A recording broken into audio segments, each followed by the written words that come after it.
Good afternoon.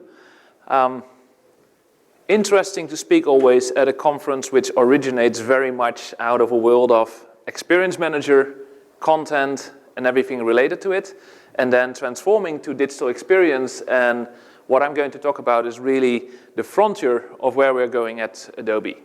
So quick introduction, my name is Klassjan Tukker.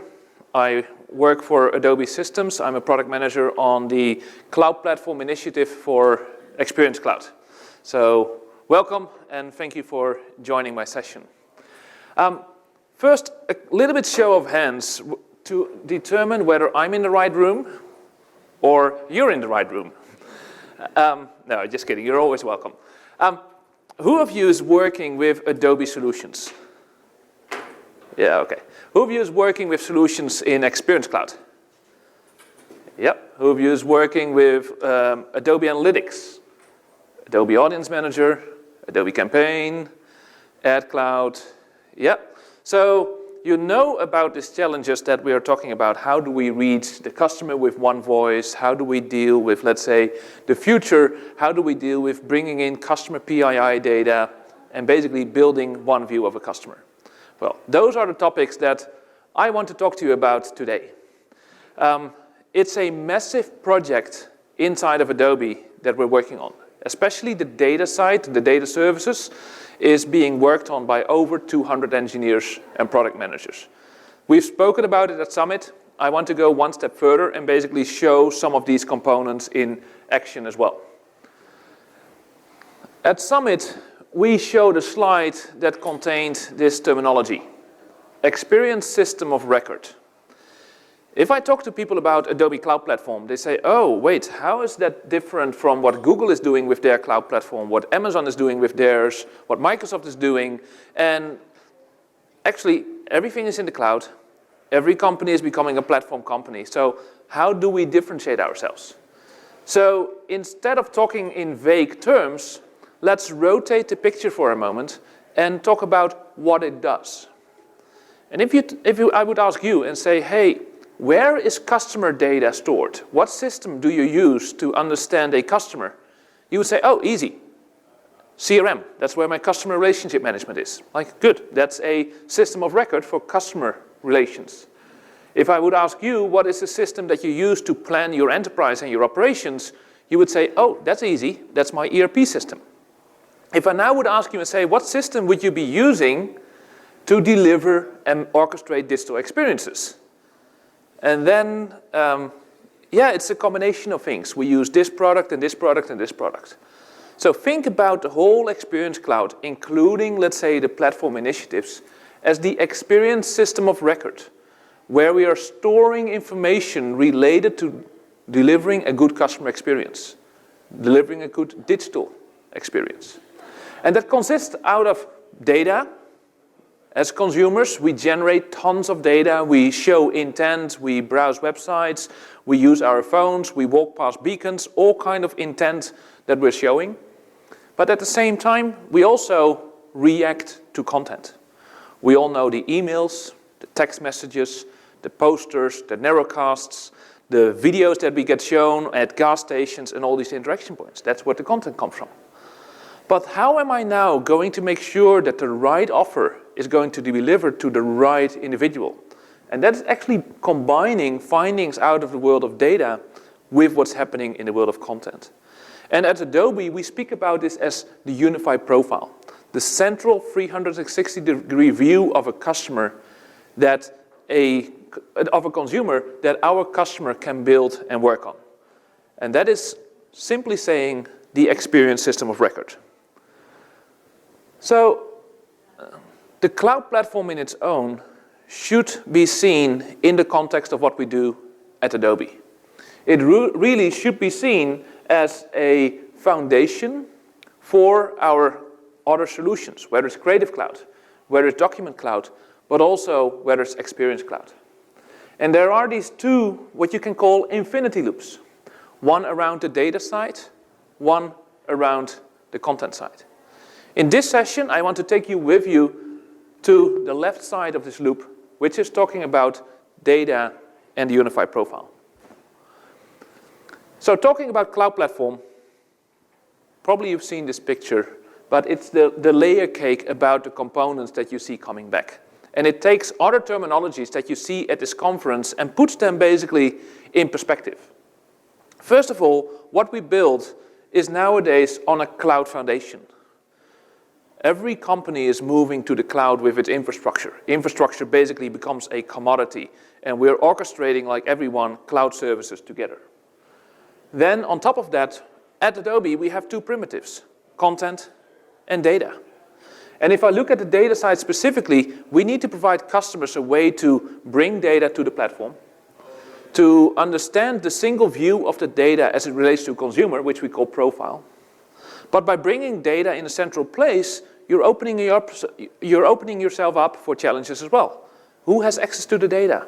Where is it going to? What can I do with that? So data governance becomes important. And then having data in one place is great, but if you don't know what the meaning is, it's pretty much useless. So standardization around data and normalizing it is what's happening in Experience Data Model. On the content side, you can imagine sync, search, collaboration, also data definitions are important. And then as we go one level up, this is what we've been speaking about, Sensei. Does Sensei come in a box? Maybe, but not at Adobe. We provide Sensei capabilities throughout our offering. In this case, you can think about creative intelligence, things that happen to show up in creative products or in other content-related products. Content intelligence. In AEM, I can drag an image in, and it will do automatic tagging for me. That is content intelligence. But also services being developed and delivered through the Adobe I/O framework to tag images, to cut them out, to find the right quality of images are content intelligence. And then in Experience Cloud, we're augmenting the capabilities of a marketer through what we call experience intelligence. And we'll see examples of that later in this presentation. And then being in a room with mostly, let's say, developers or technical people that want to integrate with this, Adobe I/O is basically the centerpiece. It's a single door for you to get into that Adobe infrastructure. And I think this is an evolving process where Adobe I/O was first seen as an addition to products. It becomes now much more of a requirement for us and for you to do business. Customers are not buying products anymore because of the user interface. Of course, they like a great user interface. They like to do their tasks. But you're in the day-to-day business of helping a customer implement capabilities and orchestrating Adobe with Oracle, with Salesforce, taking information from one system and putting it into another, and making sure a customer can do its work. So integratability and extensibility are key requirements as we build this out. So the good news for you is as we work on this Cloud Platform initiative, it's built in an API-first fashion. That means that every capability that we put up in the system is exposed through an API. And we're taking those APIs that expand platform capabilities, what's the business value, and we're starting to make those available to developers as well. And we'll see that at the end of this presentation. So people are asking, okay, Adobe, that's great. You have Creative Cloud, you have Experience Cloud, your stock is doing well. Why all this fuss? Well, if you're talking to our joint customers, or maybe you're a customer, you're investing in technology to drive your business. And as you're investing in technology, you want to make sure that your investment stays relevant, not only now, but in future. You want to make sure that the business partner that you work with also has an eye on the future. And I think innovation in this space is extremely important. And as the cloud suites have grown, whether it's Ad Cloud or Analytics Cloud, all these little teams want to innovate, but they all need a common backbone to make that possible, instead of doing the plumbing over and over again. So that is one of the key driving factors to provide a good solid bed for innovation, not only inside of our company, but also for others to take this platform and innovate on. The other step is integration. Yes, I know, every year we look at, let's say, what is happening with our customers, and the first thing is time to value needs to improve, solutions need to be better integrated. And this is where a strong focus is as well. It's not really a, let's say, powerful feature, but it's clearly closing a gap. Over time, Cloud Platform will become more and more the center of integration of Experience Cloud and content workflows inside of Creative Cloud. And by putting that out and giving access to people outside of Adobe, it is about driving an ecosystem. Our customers have specific needs. And at Adobe, of course, we can add more engineers and more product managers to the mix to look at certain verticals. But you are far more specialized to deliver something in FSI, to deliver something in retail or healthcare. And giving you the opportunity to say, I'm going to take this platform and build on top of it as a service is one of the other driving factors here. So let's talk about what are the key mechanisms that we see in this space of data. First of all, if we talk about data, we need to have a mechanism to bring data into the system that I then can use in the context of my Experience Cloud solutions. Or how is data from my Experience Cloud solutions being brought into the system? So the first part is what we call a data pipeline. And then bringing in data, it needs to have additional information to it. What is the data about? How can I use it? And then we get into the semantics and control area. And the topic today that you see more and more is how do I add, with intelligence, information out of the data and turn it into insights. Querying, select something from table where, we know this language pretty well. But now, how do I take the mass computational power that we have and start discovering patterns that we could not see before? And this is happening in the world of machine learning and data science. And then finally, those three components you could see from any vendor coming out. Look at the world of, let's say, customer data platforms. They talk about the first three. Where the value for you and for Adobe customers is the last part. Everything that we do in the first three parts is table stakes compared to the last part. How do we turn it into action? How do we take the data of a consumer and turn it into something that we can drive a campaign of? That we can trigger you based on individual messaging. So let's first have a look at the data side. In the data side, Adobe operates one of the largest, biggest behavioral data stores for our customers. It's called Adobe Analytics. If you go to a retail site, if you go to a travel and hospitality site, for our customers, we track intent. We look at purchase funnels. We want to do things like shopping cart abandonment. And it starts with gathering that data. And today we have customers asking like, hey, give me the access to the Analytics Firehose API and I will egress all the data into my own data lake. Okay, why are you doing that? Well, the answers are simple. I'm trying to distill information and derive information from it that I cannot do inside of Adobe. So a lot of customers are actually coding against this API, building it out, and then building up their large data stores. But there are other data sources as well. Information third-party coming from Audience Manager. Target is continuously delivering offers on a page. Do you know the results? Do you know those capabilities? Campaign is continuously sending back information about the responses, the campaign broad logs. And all these solutions are now integrating by default into the platform and saying, as a customer, you do not have to do the heavy lifting. We'll land the data for you in a standardized structure and it will pre-integrate it. Then, of course, customers want to bring their own data.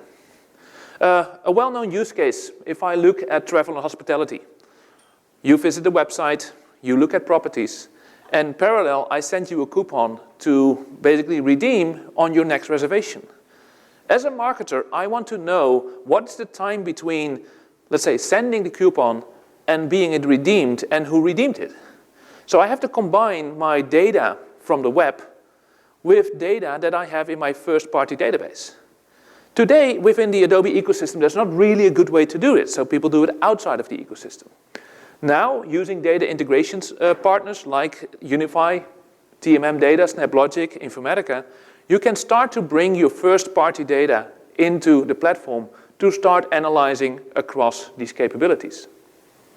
And if you don't want to use one of these partners that already built an integration, those very same APIs are available to third-party developers. Actually, the same APIs as our first-party developers in Adobe are using to land the data in the analytics space. And then finally, Lounge by Adobe. I will come back. Yep. Lounge by Adobe. It's a new tag management solution that we rolled out, which is also relying on the ecosystem to evolve. It's not only about deploying Adobe tags by itself, but you can deploy any tag that is now available in the catalog using Lounge. And what you will see showing up in Lounge is a way to capture consumer behavior of a website, aside from Adobe Analytics, and feed it straight into the Adobe Cloud Platform for further analysis. Let me pause for a moment. There was a question. Oh, yeah. So my question was, with the data integration ecosystem, when you're integrating, are you actually pulling that data into Adobe, or are you like connecting to it and not actually storing it in Adobe? So the question is, with the data integration, are we pulling the data into the Adobe ecosystem, or are you using it by reference? In the current system, that information is pulled in the underlying data lake to do massive computations on it. The cloud hasn't evolved yet enough to provide, let's say, by reference data files with enough governance on it. It's somewhere where we want to go in future, but this is where we rely on, let's say, Azure to start providing this capability. So I spoke about Adobe Lounge, and this is one of the items that I would say today, if you haven't looked at Adobe Lounge yet, do so. It's a very powerful technology. As well as with Adobe Auditor, which we made available shortly after Summit, it allows you to analyze the tags on your website to shortcut any issues in your implementation. And these are part of, let's say, our data pipeline that help customers eventually deliver data into the platform. So I have a bunch of data in my platform, but what am I going to do with it, and what is it about? If you talk to people, to data engineers, to data architects, they spend most of their time figuring out, how do I translate this data set into something else? How do I tie them together? What does this identifier mean to compare to another world? And that is where, if I talk about, let's say, data and semantics control, two elements come into play. The first one is around normalizing data. How do I make sure there's a consistent meaning to this? And the second one is around governance. How do I tell my organization and people who use it, what can I do with it? So let's talk about the first one first, normalizing. It's one of the areas in the product that I'm responsible for, and in talking to customers, they recognize, yes, normalizing data, building a taxonomy is pretty painful. Someone said, well, the word already describes, takes the first 3 letters of the word taxonomy, and you know exactly what you're talking about. And yes, people like to do things instantly. Name a variable, name a table in the database, name a column in the database. But the moment you start to deal with larger organizations and what you do have to be used somewhere else, put 4 people in a room, give them an object and ask them to describe it, and probably they come up with 3 different terms, and even with 3 different meanings. And Adobe is no different. We generally know that in the world of digital marketing, we speak about audiences, segments, profiles, attributes, hits, and other things. But can we commonly agree on what that means and how that works? Well, that's challenging. And every Adobe solution has its own language and specific varieties. So we started to work internally on what we call experience data model. Getting all these engineers in a room and say, okay, what is the language that you're using? And can we get to a centralized definition of that? That if we are starting to talk about consumers and attributes, we know what it is about. So this is a project that we worked on for the past 2 years. And while working on it, it was like, what's the value if we keep this only to ourselves? So one of the first things we did recently is take the project called Experience Data Model, XDM for short, and open source it. So you can go to github.com/adobe/xdm, and you will find the master Bible of our definitions.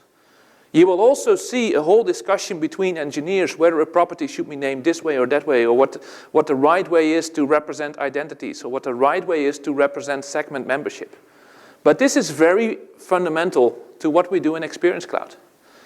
If we want to jointly deliver time to value for our customers, making sure that our solutions, but also your integrations, talk about a common language is a requirement. Otherwise, you will need to do constant translations. Oh, I'm meaning this, and when I bring it into the platform, this is actually what you should do. And like with every data model, it has system-defined capabilities, as well as partner-defined capabilities, or customer-defined capabilities. So it's a full extensible model, and we're working with partners in the industry to build it out towards point of sale, CRM, in this case with Microsoft and the common data model, which will be part of our platform as well, and make sure that customers can start to adopt these things, but also derive direct value by it, because they can start to take implementations that become repeatable. Then the other side of it is always a complex one. It's the governance one. We know that we live in a year where Europe was shocked by GDPR. Being, let's say, from European origin myself as well, literally around May, my mailbox was full with, "Hi, we'd like to reintroduce you. Do you allow us to contact you?" And that was not one supplier or not one company, literally hundreds to 200 of companies that sent me these messages. So consent management, where do I come from? What do I do? Basically, putting that into place. The second part that we saw this year was the whole Facebook discussion. Who has access to the data? What can I do with it? What does it mean? And you can imagine that any of the Adobe customers and any of your customers is facing these challenges today as well. As your data lives on a DVD disk or a USB drive, it is very likely to go places. You don't want it to go places, and if data goes places, you want to understand where it's coming from. And this is where, in platform, we're operationalizing something that has the acronym DUAL. Data, usage, labeling, and enforcement. It allows a data steward to label data and schemas and say, this data set contains PII data. This data set may never be exported to a third party. And then there's a policy framework on top of it that is looking at the transformation in the data in the system, as well as how it's being used in the action and systems, and warns you like, hey, you're now combining two data sets. You should not really be doing that. But these warnings are like traffic lights. We know that when we're in a car and we come up to a traffic light which is red, what to do? It's an indicator. You can still ignore, but the consequences are yours. In the same way, DUAL either allows you to drive through the red light, or an administrator can say, no, no, this is not allowed at all. And then finally, as a marketer, you want to know, did we follow proper guidance? Are we data compliant in the way we're executing our marketing campaigns? So let's switch to the platform UI. And platform is not just a headless thing in the backend. It has a UI, it has common capabilities that eventually Adobe solutions will start to consume. And we'll see that coming out of the actioning part later. So I've signed in, and here on the top I can click to the Data tab, and it will show you which data sets are available, which data sets are ready for me to use. But that's not how I start my work. My work basically starts with the data model. And a lot of you might be trained in the same time frame as I was trained, which is a data model is something relational. You would generate a data definition, and you would say create table. Well, when we talk about the world of big data and data lakes, basically relational has taken the backseat, and things have become much more schema-driven and hierarchical. And that approach is also taken here in platform. So I can create my own schemas from scratch, or I can say, let's see what's in store and what can I use out of the box. So if I talk about that central schema around the consumer and attributes, we're talking about what is called a profile schema. And you see here, when I start opening up the profile schema, it tells me what attributes are available, as well as the sub-schemas of those attributes. So looking at the schema, it's not just a long list of fields, it's basically a hierarchical representation. So if I say, okay, I've got here my home address and work address are both of type address. And when I look at address, basically there's information around country code, state, province, street, and a customer can go in and extend this themselves. If I would extrapolate this on a big whiteboard, they would be indeed still columns side by side, but in this case it gives me a much more hierarchical view of my data structure. And if I want, I just can go in and say, okay, I really need my own additions here in the profile schema, and I can start to add them. Or I want it in the address schema, and I say, okay, add a plus.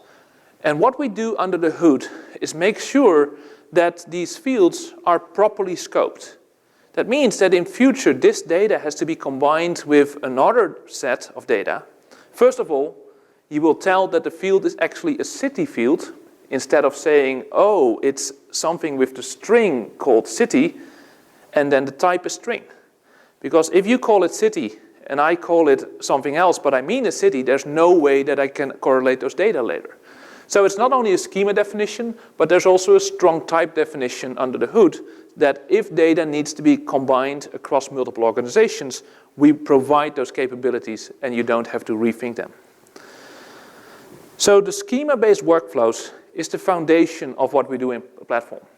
You bring data in according to experience event, which talks about behavioral data.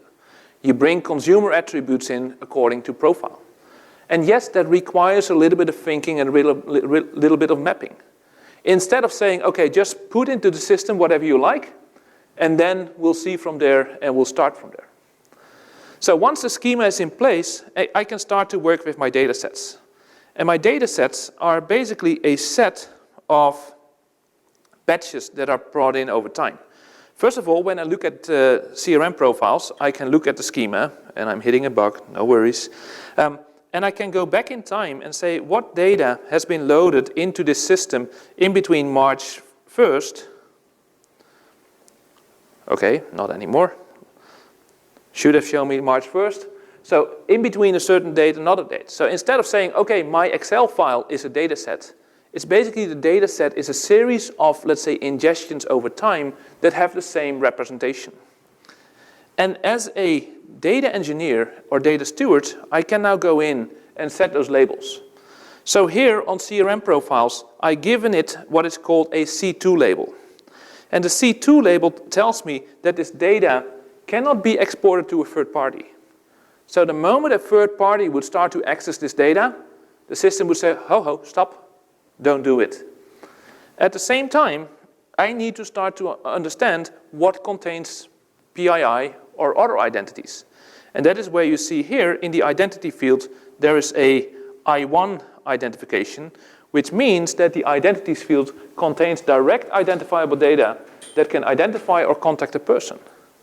In this field, a customer could upload an email address, which is direct identifiable data. If I want to execute this through Adobe Campaign, we need that information. And at the back end, the system is automatically building what is called a private device graph. It's correlating one or more identities that were brought into the system for a customer to work with. So I've brought my data into the system, I've given it meaning, I've conformed it to a schema, and then let's start working on the next step. The next step basically talks about understanding the data. What can I do with this? It's labeled here machine learning, but let's break it out for a moment. Let's take the simple approach, query, and the more complex approach, data science. Well, first of all, querying. If I take the use case that I mentioned earlier, I want to see which of my coupon that I've provided to my customers, how much the average time is between providing a coupon and redeeming a coupon, which I'm collecting in Adobe Analytics, is actually a pretty complex query. Because first of all, I need to put the analytics data in one place. I need to put my coupons and when I hand them out in one place. And then I need to query it. And in this case, we're talking about a data lake backend. So how am I going to do that in an easy way? So this is where the query service comes in. The Experience Query Service is a capability that will be available as part of platform where a data engineer can take any tool that is capable of speaking PostgreSQL. So if you take Power BI, Tableau, or even the command line PostgreSQL driver, you can point it to the query service backend, which is running on platform. So I don't need to learn something new in order to start querying large analytics data sets or in order to combine them with totally other data sets. For example, if I look in the world of cable providers, they would like to bring their large set-top box data combined with analytics data and start to look across. You need a big data query infrastructure to do that. And actually, that is exactly what is happening here. The query engine on the back end is just taking your SQL and translating it to a Spark-based distributed query on the back end, and then farming that out across multiple compute clusters depending on the size and the power that you need, and talking to the data that is in the Experience Data Lake and that is structured according to the Experience Data Model. So all of a sudden, I've taken very complex activities where customers at the moment run Hadoop clusters or build Amazon clusters with Redshift and then need to figure out how do I query across it. As a value add, this is now available on the platform. And to make this even easier, the analytics team has built the connector automatically that is taking a report suite and landing it into the platform. So the only thing that you now have to bring is your own data to start querying and understanding. So this is something that we started to work with a very first set of early access customers, literally 2 weeks back. And we're already getting great feedback from them. And of course, with every beta program, they start asking for more. If you're interested in looking at this, or you have good customer use cases, please reach out to me. On my last slide, my contact details are there. So the query service will be accessible for any, let's say, PostgreSQL interface. It will have a web interface, but you can also use third-party tools like Power BI or Tableau to visualize your data. Then the next area is, how do I use the power of machine learning? And this is a world that when I started to work on platform was like magic to me. I'm trained as what I would say almost a classical software engineer. Okay, I had received object-oriented training. I knew how to program in Java, how to program in C++, but the concepts that were in the world of machine learning and data science were foreign to me. Of course, I had a bunch of mathematics, algebra and regression sets, but the world that is happening here literally took off in the last couple of years. And if I talk to large agencies, SIs, they say, yes, we are operating in the world of data science, but at the same time, it requires a lot of work to get off the ground and get the right data, get the right infrastructure for a data scientist to actually do their work. And this is an investment that we're making, that we basically want to target 3 different personas with what we call the data science workspace capability. First of all, the data scientist lives and dreams this stuff. You can wake him up in the middle of the night, ask him the most complex questions for him to work using TensorFlow or PySpark or Scala, and basically you can say, hey, I've got a data set here, do some magic with it. Well, it sounds like a stupid question, but from customers I know this is one of the most common questions asked to data scientists today. So that data scientist is capable of thinking in those concepts. Then there's a second group that says, okay, I know about the concepts, I know how to transform and prepare my data, but I'm not capable of writing all these algorithms and models myself. Can I just use what's available out of the box or what has been defined before? And then third of all, the marketer, yes, he loves this stuff because it gives an additional boost to what he's doing in his marketing campaigns. So from an Adobe perspective, we are starting to provide, next to, let's say, the platform as an infrastructure, also value add on top of platform, meaning pre-built models that any customer can start to use. And when I talk about pre-built models, I talk about models that are ready to use. You take them, you feed your data through it, and it gives you an answer. That are configurable, so they are a model that is able to operate on your data set, but it needs to be trained with your use cases, your positive and negative outcomes. And then third, a complete infrastructure where a customer or a partner can develop their own models and run it against the data that is available in the Experience Data Lake. And the full workflow that is being provided is basically the one that is typical of a data engineer. The first step is data exploration. I've got raw data, of course it has meaning to it, it has certain schemas to it in my data lake. How do I visualize and start to explore how the data is structured, how, let's say, the histograms, how the frequency is spread across various features? Then the next step is to go into an offering mode. How do I write my recipe? A series of steps and operations in order to start to predict or to classify. And then finally, when I have written my model, I need to start training it. Is it a good model? Is it a bad model? Do I need to go back into the authoring mode? I need to start tuning. And finally, when I've found a good model, I want to operationalize it. Because as a data scientist, I want to move on to the next thing and basically tell the marketer, if something happens, automatically we'll score it and give you the output. A common use case here is, how do I derive a good potential buyer for a product on a website? For example, you click through a website through multiple products, you add something to a cart, you might come back later, you do something more. How do I service you based on your previous behavior and say, hey, I'm now going to give you the offer that you cannot refuse and make you put the order in. Based on behavior, you can start to look at who is more likely to work, let's say, on a particular offer than others. And that needs to happen almost in a real-time fashion.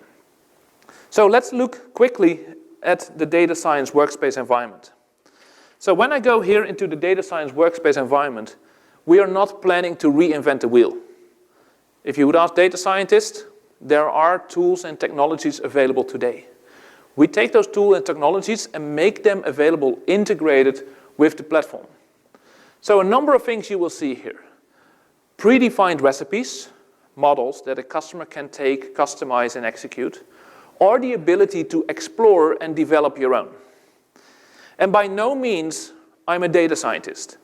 I would qualify myself to be in that second group. I like to learn more, but don't ask me to write a model right now. Maybe in a year from now, I've learned enough to say, okay, I got the concept. So Jupyter Lab, for me, is still a very challenging environment. Jupyter Lab is a standard, I could say, IDE for data scientists. You can basically take your language, whether it's TensorFlow, whether it's Scala, whether it's Python, and start executing data calls. But the big challenge for data scientists was they spend a lot of time putting the data in one place. And with Platform, that is now facilitated for you. Your colleague might already have ingested the analytics data for you using the analytics connector. Your other colleague that works as a data engineer might already have brought the CRM data or the loyalty data.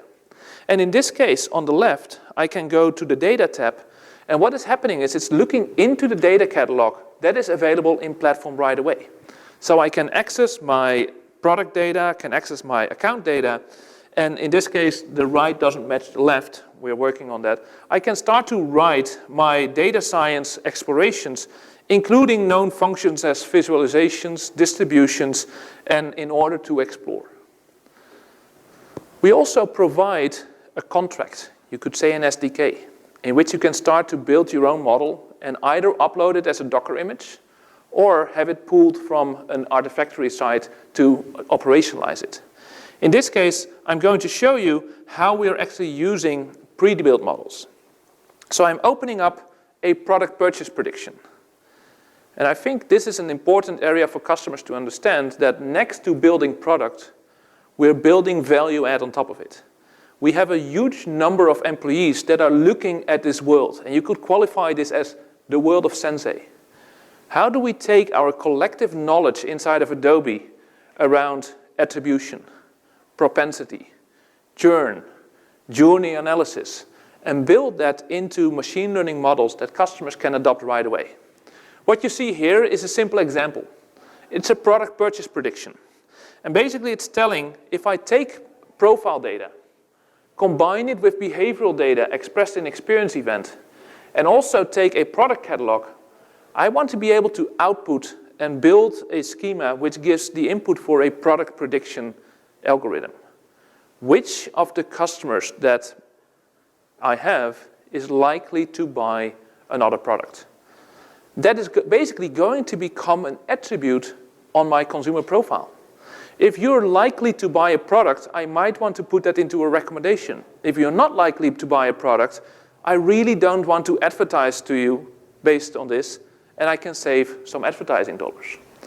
So what is happening here is, okay, I have built my product purchase prediction, and here we have the one that I built, and I already trained the experiment. Let me quickly show. I can create a new experiment, demo evolve 18. And when I create the experiment, this system knows for this particular model, what is the data that you need? The schema is already defined. So it can look at the data lake and say, okay, I've got purchase training data, and I've got scoring data. In this case, I want to use this particular training data. I can look at my user IDs, I can look at the features, I can add new features as I want, and I can change the attributes of this model. If I would hit run, I'm not going to do that right now, just did that before the session, it's going to run the experiment, spin up the compute cluster, and in the end, it's giving me evaluations about the quality of the model and how did it perform. Well, from my view, the confusion matrices, the curves right here, this actually looks quite good. And now I want to use it to score a new data set. So I have my scoring data right here, and when I say run, it is basically going to run the scoring data, and as a result, I can look at which customer is very likely going to buy a particular product. So this is running in the background. Let me go to the final phase before, let's say, my session time is over. And the final phase is around actioning. We've done a lot of work to put data in one place. We have given it meaning. We've given it, let's say, governance controls. We've added attributes around scoring and propensity, but now let's start to action on it. And this is what we call the unified profile or the Experience Cloud profile. And it's not only the profile bit, it is also the ability to segment on this. Give me all males in the state of Washington over the age of 40 who recently purchased this product. That is a segmentation definition. The outcome of that I want to calculate when I want to execute on it. If you use Adobe Campaign or Adobe Target or Adobe Audience Manager, these sound like very valid queries. The difference between what Audience Manager is doing today, Audience Manager basically you define the segment, and as it sees attributes coming along, it's dropping people into that segment. And it could be that when I switch from 39 to 40, I belong to the people that were under 40 and over 40. But here in the Experience Cloud profile, it's evaluating the profile on a continuous basis. The moment I put in, let's say, new attributes, the profile is updated and I can start to query on it. And the key question, and I started out this in my presentation, is about ecosystem. If you look on the left, there are a number of channels where input data is coming from. If you look on the right, there is a very little box that says partner. Yes, Adobe is working very hard for profile consumption inside of Experience Cloud. Adobe Campaign will be the first solution to adopt this. Actually, I just came out of conference calls to drive towards our first beta with Campaign and Platform. So this is really now on the horizon. But as a partner, you will be able to integrate with the system as well. And this system doesn't only operate in a streaming fashion, batch fashion, but also streaming fashion. So as I visit something on a website, or as I do something, within seconds, the profile will be updated and I can action on it. So that means that the following use case is possible. I'm on the website of a telco operator. I'm a customer of them, so I'm automatically logged in and it knows me through my first-party identity. I look for resolving my issues with my iPhone. I type a search query, cannot find the answer, give up. About 5 minutes later, I say, okay, probably need to call the customer service. I pick up the phone, call the customer service, and the customer service system recognizes the phone number as being one out of their cluster. Well, this phone right here is one of my most private elements, so this phone number very likely is me. So what the system does is, let's ping the profile and use the phone number as an identity and tell me, what do we know about this customer? We know about this customer that he recently searched on our website for iPhone problems. Let's offer, do you want to be talking to the support department? So my voice response system could be optimized based on profile input. And then going back to that customer service rep, instead of seeing only the CRM view about what subscription I have, what lines I have, they could now have a look into my profile as well, but what did I do on the properties on the website? Did I visit them in store recently? And actually, this is happening today. If you're a Creative Cloud subscriber and you call into our customer service department, they're using this exact infrastructure to understand more information. What tools are you using? What products are you using? What is your subscription part of? And it gives this whole person view. The next step with Campaign will be to segment on this, and the step after will be to take Adobe Target, Audience Manager, Ad Cloud, and deliver the same view of a customer to that environment. So with that experience system of records, where can you start learning more? First of all, if we go to the adobe.io website, there is a whole section on data services. I think early next year we will starting to open up private betas with developers as well. So in this case, the product is not available yet, but the component definitions, the APIs, the service definitions are available here on the website, and we continue to make new capabilities available. If you have suggestions, if you have ideas, if you're interested to start working with this, please drop me an email. It might not, let's say, something that we will work on right away, but when you start to come with interesting ideas, interesting customer use cases, we're always happy to have a conversation. So this is the email address to reach out to me. I would say have a look at the Adobe I/O website and keep a lookout for Summit next year, because around that time frame we will be doing more and more around this topic. So thank you for your time. I know the other session is about to start. I will be outside of this room and available to ask questions. Thank you.